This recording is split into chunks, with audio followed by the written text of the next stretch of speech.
नमस्कार. अजून एका छानशा व्हिडिओमध्ये तुमचं स्वागत आहे. तर इथं मी चहा ठेवला आहे मला आणि खूप सारा भाजीपाला मी आज घेऊन आले. तर आमच्या इथे उद्या पित्र आहेत, त्यामुळे सगळ्या अशा भाजीपाला वगैरे घेऊन आले मी. तो सगळा नीट वगैरे करून ठेवायचा आहे. आणि पितृपक्षात जे भाज्या आपण बनवतो तर त्यात प्रिपरेशन आधी कशी करायची तर ते मी तुम्हाला दाखवणार आहे. त्याआधी मस्त असा चहा पाव मी खाऊन घेणार आहे. आणि दिवाबत्तीची वेळ पण झाली, तर छान अशी दिवाबत्ती करून घेतली. थोड्याफार काही भाज्या होत्या त्या नीट केल्या आणि मग मग मस्त स्वयंपाक करायला घेतला. इथं मी दाल फ्राय, वांग्याची भाजी, भाकरी, भात असा मग स्वयंपाक पटकन असा करून घेतला.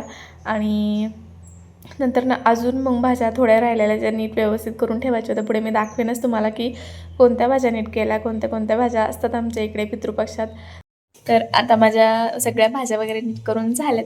तर तुम्हाला दाखवते मी की काय प्रिपरेशन करून ठेवायची, म्हणजे आपण ज्या पितृपक्षात भाज्या करतो नैवेद्यासाठी, त्या म्हणजे अगदी आपला स्वयंपाक झटपट होईल. तर मी तुम्हाला एक एक करून दाखवते.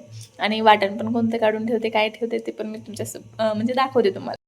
तर इथं मी कारलं पण चिरून ठेवलं आहे. छान असं मीठ वगैरे त्यात टाकून ठेवलं आहे. मीठला टाकून ठेवल्याने कारला अजिबात कडू होत नाही.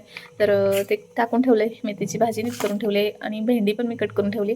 तर सकाळी कट वगैरे करण्याचं काहीच ठेवलं नाही. इथं कोथिंबीर आणली, ती पण मी म्हणजे निवडून ठेवली. गवारी शेंग आणि आमच्या इकडे हे वाल आहे, तर देठ आहे, देठ. तर हे पण करतात, तर ते पण मी निवडून ठेवलं आहे. माझं म्हणजे चाललं होतं की आळूची पानं मी आता लावून ठेवली, पण ते नैवेद्यासाठी आहे, त्यामुळे मग मी ते काही नाही लावून ठेवलं. बघू म्हणलं सकाळी लावता येईल, एवढी सगळी तयारी झाली तर काही वेळ लागणार नाही. आणि इथं मी डाळिंब आहे, तर ते डाळिंब पण नीट करून ठेवले, म्हणजे सोलून ठेवलं आहे. मला डाळिंब सोलायला खूप वेळ लागतो, त्यामुळे ते पण करून ठेवलं मी.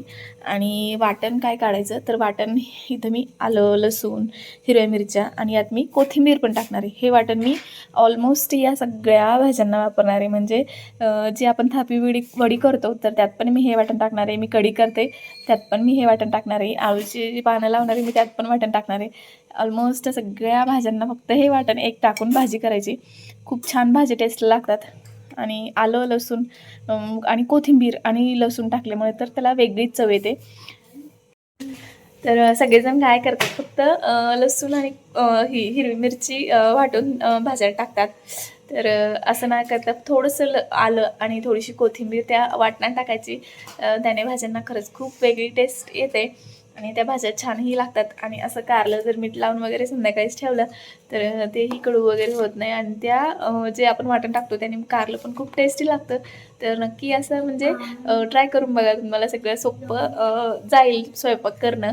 तर चला, तर मग असंच एक छानसा व्हिडिओ घेऊन मी परत हजर राहीन. तोपर्यंत बाय बाय.